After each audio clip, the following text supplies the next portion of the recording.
Good day, everyone. Welcome to Real Conservative News. I'm your host, Nathaniel Rajkumar. Starting off locally here in Trinidad and Tobago, Member of Parliament for Port of Spain North, St. Anne's West, Stuart Young, has met with acting Venezuelan President Delcy Rodríguez.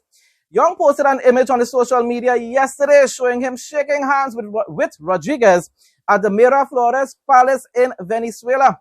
He captioned the photo, "It was a pleasure meeting with Her Excellency Delcy Rodríguez, Presidenta Encargada of the Bolivarian Republic of Venezuela," earlier this week. He then went on to say, hashtag persona non grata. The meeting comes 1 week after Prime Minister Kamla Persad-Bissessar announced that a diplomatic delegation would visit Venezuela soon to ensure we get our just share. Listen to the word just share. It belongs to us too, of cross-border oil and gas resources because of the location. A Guardian media reached out to the Prime Minister on this development, this utter disrespect that was committed by Zami Young. And she replied, "Well, good luck with that, Stuarty." Everybody, all the PNM patriots always think as though, Venezuela is everything that matters. In October last year, Venezuela's National Assembly declared President Persad-Bissessar persona non grata as it accused her government of supporting United States military aggression against the Bolivarian Republic, and that is not true. She supported war against narco-terrorism, and of course, she respected the fact that, and she acknowledged the fact that Maduro was wanted for very serious crimes such as narco-terrorism. My response: I hope that the Kakash media knows that what Zami Young did by meeting with the Venezuelan interim president while also mentioning the persona non grata description of TNT's prime minister proves how vindictive the PNM party members are. Can you imagine how outraged both PNM patriots and the Kakash media would have been if Kamla was the one who appeared to be undermining the authority of the government? You know that the government is going on official business to make a deal with the Venezuelan authorities, and you decided to go and show off and say, "What? You can't get through with that thing, but I can." I was going to say, what was his purpose for this visit? And at what capacity did you go there, Zami Young? Huh? Did you go on a friendly visit? But yet you're trying to throw words and insult the Prime Minister of Trinidad and Tobago. I wanted to say Delcy can smile all she wants because she has a supporter of communists by her side. But the reality is Zami will never be the Prime Minister of Trinidad and Tobago. His one party base will never choose him to be the leader of the PNM. No matter what's the outcome, the dragon was never worth giving up our relationship with the United States of America. That's what the PNM patriots refused to acknowledge. We would have ended up people sanctioned dragon Zamis too. We would have had this dragon and still can't use it because we would have been placed under sanctions by the United States of America. We need America more than any other nation in the Western Hemisphere and probably even the world. They are our greatest trading partner. And therefore, if we were placed under sanctions, you can imagine how the economy would have ended up. And you know the thing about it is, he didn't just undermine the Prime Minister's authority, And people will say, but Kamla Persad-Bissessar wrote letters to international bodies to complain on the Rowley administration. That is totally different. The Rowley administration was abusing their power, right? They weren't going to try to seek diplomatic agreements with other nations when Kamla made any complaints. They were abusing their authority. The government was abusing their authority. And she wrote letters to the international bodies to let them know, look, this is what is taking place, to highlight the issues. She didn't go behind the PNM backs and try to make any sort of deals with any head of state when it pertains to official business in Trinidad and Tobago. But the PNM patriots don't want to hear that. And you know what? Besides that, Zami Young also undermined the authority of his own political leader, Penny. Once again, he showed disrespect to her. You're not the political leader of the PNM, and you're not the opposition leader either. And you will never be in the first place because PNM voting base extremely tribal, and they will only vote for their own. And we all know what are their own. A multi-billion-dollar compressor is being installed by Touchstone Exploration Limited, a move expected to double natural gas production at the Cascadura facility project. Minister of Energy and Energy Industries, Dr. Rudal Munilal, was at the Point Lisas, what was at the port of Point Lisas to witness the arrival of the equipment on Friday. Minister Munilal outlined the importance of the equipment, describing it as a key expansion initiative for the country's energy sector. Once installed, the compressor is expected to come on stream from June 26th. My response, I wonder, Zami Young will take credit for this too. You came up with the idea, Zami? Yeah, but all I'm telling you, all PNM PHSs think about is how soon they can get UNC out of office. That's the sad reality of it, since the 90s. They will vote for another political party when they get fed up of their precious PNM. And then when the other party can't fix everything that was destroyed by the PNM for decades, they go back to their precious first love, People's National Movement, biggest tribal communist party. Well, not totally communist, but socialist party in Trinidad and Tobago. What it does, it stabilizes pressure in the pipeline so that over a period of time, we actually produce more gas. So this is really a gas expansion initiative, moving from what they told to be 10 million standard cubic feet to almost 20 million. So it's almost 100% increase in gas expansion from Touchstone alone. Touchstone Executive Vice President of Engineering and Business Development, Brian Hollingshead, confirmed that the compressor represents a multi-million-dollar investment, covering its purchase and transportation to Trinidad and Tobago. We've shipped in a 3750 horsepower compressor for our Cascadura site.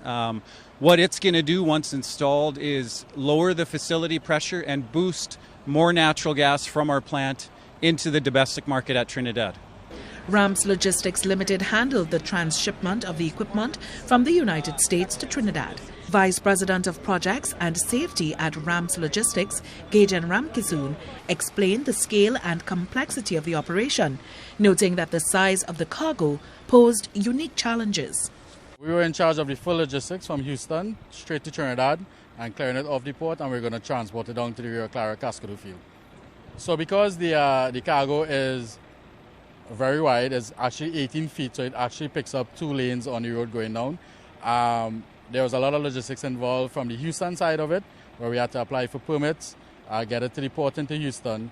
Then we chartered a vessel, bring it into Trinidad, and now we are in a convoy on our way to Rio Claro.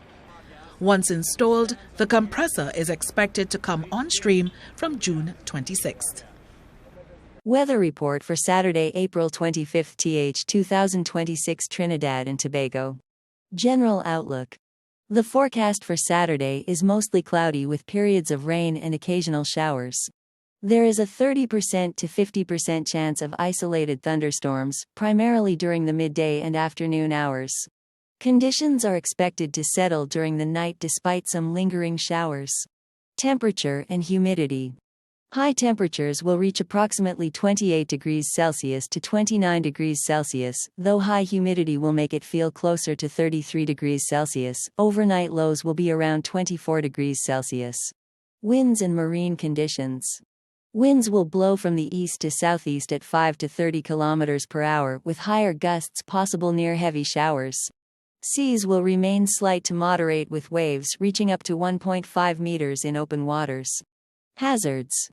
The Trinidad and Tobago Meteorological Service warns that street or flash flooding may occur in areas prone to it during heavy downpours. Sunrise and sunset. Sunrise is at 5:46 a.m. and sunset is at 6:15 p.m. Regional news now. The frequency of fatal accidents on Guyana's roadways has reached an alarming level. Traffic Chief Assistant Commissioner Mahendra Singh has warned, as he pointed to reckless driving and weak compliance as key drivers of a worsening road safety crisis. Singh's remarks come in the wake of the death of Police Sergeant Darrell Wilson, who succumbed to injuries following a head-on collision along the Enmore Public Road. An incident, he said, underscores how dangerous driving continues to claim lives. My response: end the need for speed culture, which includes all different types of dangerous driving, people. Mandate that all vehicles are equipped with speed governors or limiters, as I call it as well. What it is known as a speed limiter or speed governor. I said overtaking when there's oncoming traffic, as you remember it's a head-on, so that's what took place here. Overtaking when there's oncoming traffic should result in imprisonment for at least 10 years if it results in a fatal accident or in an accident. And if it's a fatal accident, well, even more than that. But if it results in an accident and no one dies, you should still end up facing a 10-year prison time, because you know why? You endanger the lives of people. That is what's supposed to happen.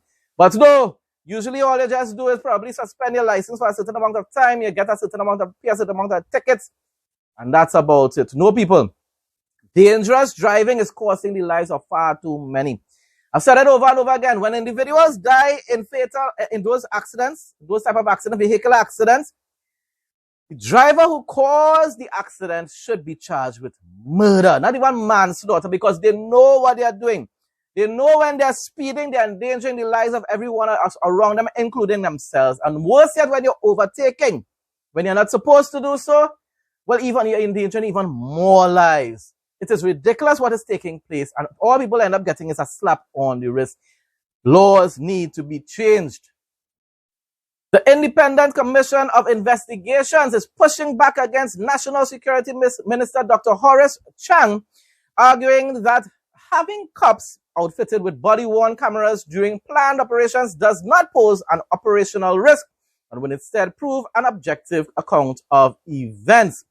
Chang, speaking at a post-cabinet press conference on Wednesday, stated that police will not be wearing body cameras on operations involving armed criminals, arguing that it would be impractical given the environment associated with a gun battle between cops and criminals. But and yet, the rest, America doing it.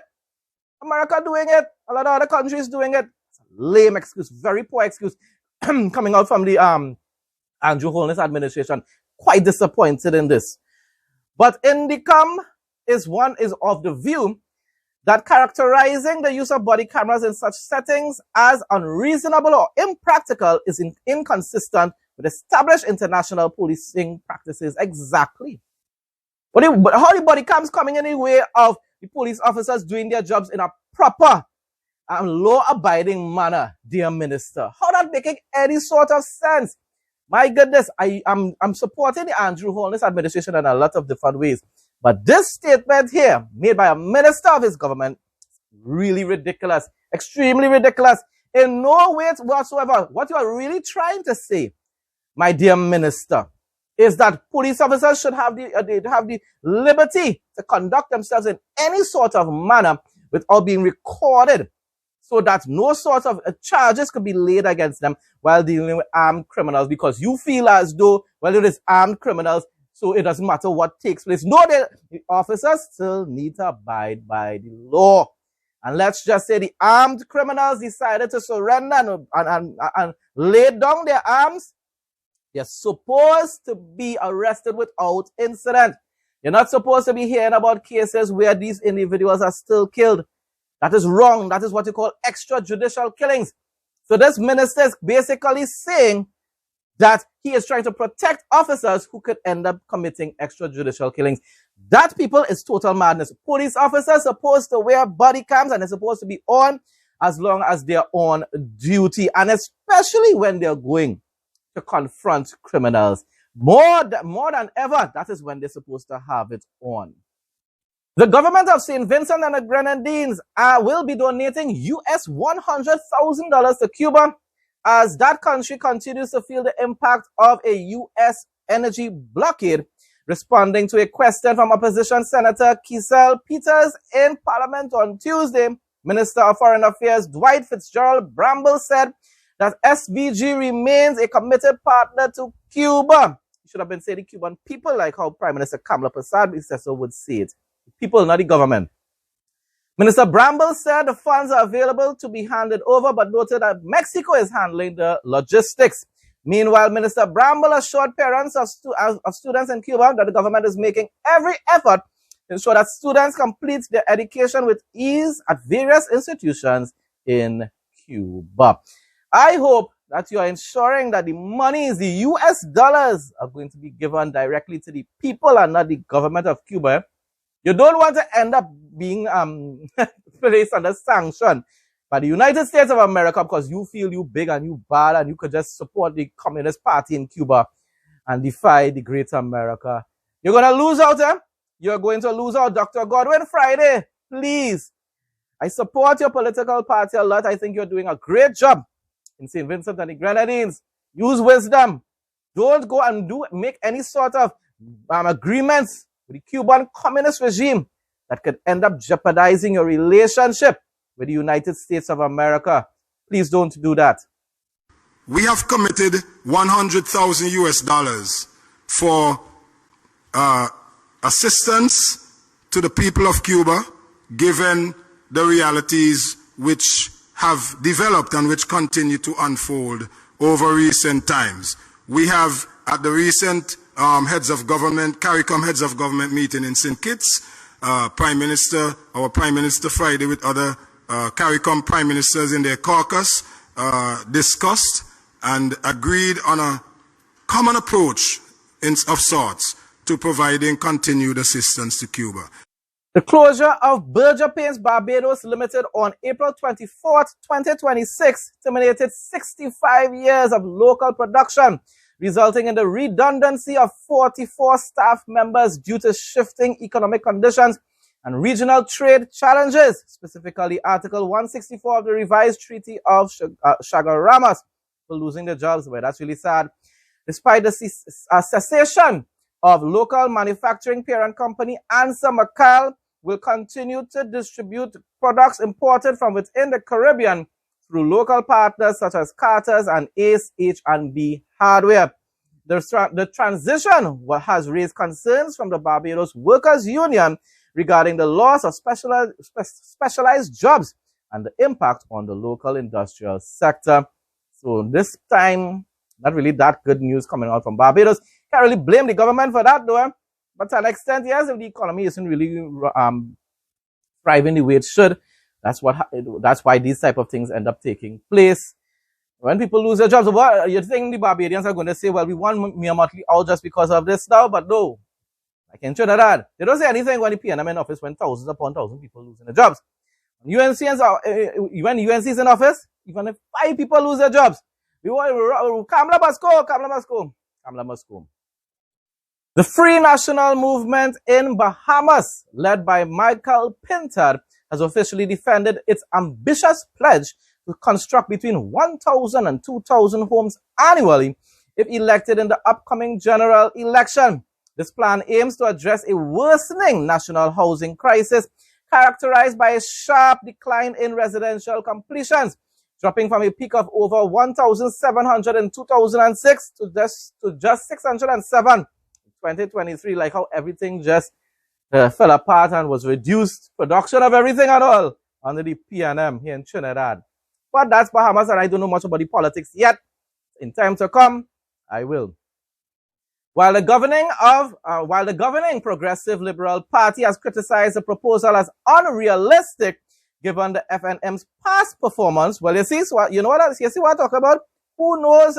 Who knows? I don't know about the FNM, and maybe they are the PNM of Bahamas. Who knows?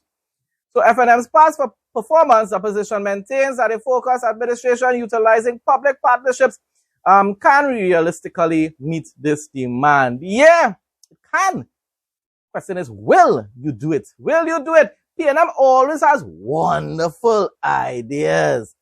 Implementation aspect barely ever bears fruit because billions of dollars end up being allocated in fiscal annual budgets, right? In annual budgets, and yet we see very little being done. People just end up having to wonder, where the money gone? Who have a clear plan and who are prepared to work with the private sector with suitably qualified builders across this country, we can build more than 1,000 homes each year. How do we bring down costs? One is government has adequate land to participate in public-private partnership with contractors, small, medium, or large contractors, and can shave thousands of dollars off the cost of a home simply by making available either at extremely low rate and in many cases grants to those subdivision developers so that you can shave costs off. Secondly, the government can assist with infrastructure. It's doing it already. And again, those are two of many ways that you could say. Pindar says the FNM also plans to lessen the cost of titles and appraisals while making a concerted effort to make down payment costs cheaper. I know what I paid back then for an appraisal and a title search. If I'm making available to your company 50 homes or 100 homes that are part of a development that's happening, I believe you are likely to give me a discount because you're going to make money on volume rather than the individual homes. So we believe shaving costs of title search, and not all homes require title search, particularly if it's in a subdivision, and then shaving costs of appraisals are two other things we can do. We also would like to negotiate with commercial banks or lenders. We pay a commitment fee. It is possible to enter into negotiations around what that commitment fee would be for a government. And then in terms of down payments, many persons have challenges getting a down payment. I think the first time I built, there was indemnity insurance available. So rather than paying the $15,000 up front, I simply bought the insurance and it was a fraction of the cost. International news now. Florida Governor Ron DeSantis, hopefully one of these good days, the next president of America, and House Minority Leader Hakeem Jeffries, a radical leftist, recently engaged in a sharp verbal exchange regarding Florida's congressional redistricting. After Jeffries warned Republicans about their redistricting efforts, DeSantis responded by daring the Democratic leader to campaign in Florida, even mockingly offering to host him at the governor's mansion to showcase Jeffries' ideology to local voters. Jeffries countered by labeling DeSantis a lame duck and announcing a $20 million campaign targeting Republican-held seats in the state. They're trying to turn Florida back blue. It has been in red for quite a while. It has been a conservative state for quite a while, signaling an intensifying political battle over the Florida's electoral map. Most likely what the Republicans are trying to do is to ensure that there is fair, that the elections are free and continue to be free and fair in Florida. And that's what all those other states need to be doing. And a lot of them controlled by the Republicans are ensuring that what took place in 2020 would never be repeated again. Unless by some miracle the Democrats end up winning those states and they just end up changing the legislation again. The NYPD announced that it has arrested and charged alleged reckless driver Asil Aseri for his role in a chaotic and dangerous car meetup in Queens last weekend. They always feel as though they could use the roads as a racetrack to do all the drag racing and stuff like that. No, people, this is not Fast and Furious in real life. You need to abide by the laws, otherwise you'll be endangering the lives of pedestrians and those that have their vehicles as well, drivers and passengers. The NYPD says it's continuing its zero tolerance policy for those looking to turn city streets into a private stunt track. I'm telling you, everybody feels as though it's really fast and furious outside here. This type of chaos has no place in our city, and we'll continue to crack down on anyone who engages in this reckless behavior. I don't say this often, but good job, officers. This is wonderful news.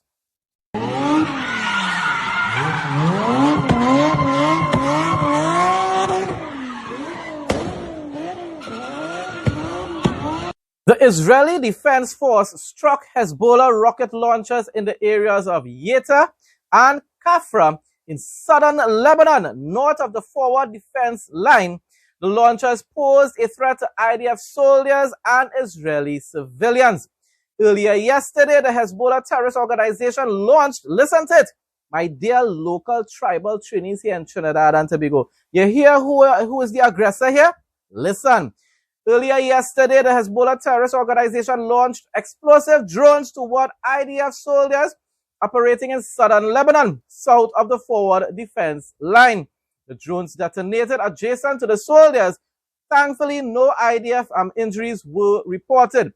This incident constitutes an additional blatant violation of the ceasefire understanding. So when these local tribal Trinis balling, oh, these individuals, these Hezbollah, the Iranians, they don't be doing anybody anything at all. They just minding their business and just living their life without Jed.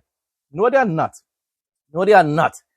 They're always trying to attack Israel because their desire, their public declaration is that they aim to destroy little Satan and big Satan. Their mission in this whole wide world, in this life, is to destroy Israel and the United States of America, and then take over the whole entire world and enforce Sharia law.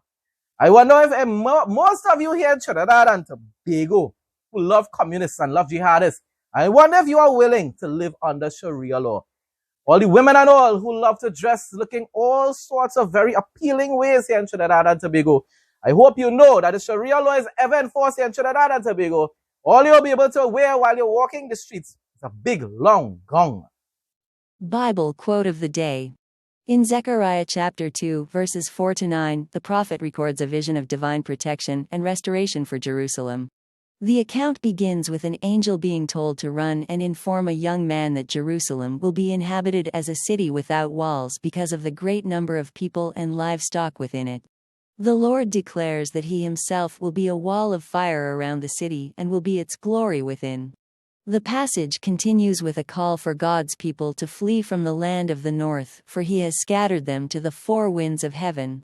For this is what the Lord Almighty says, after the Glorious One has sent me against the nations that have plundered you, for whoever touches you touches the apple of His eye, I will surely raise my hand against them so that their slaves will plunder them. Then you will know that the Lord Almighty has sent me. Folks, that brings us to the end of today's news report. Thanks again to everyone who continues to support my content. Please like, comment, share, and subscribe. Stay blessed and stay safe most of all. In Jesus' name,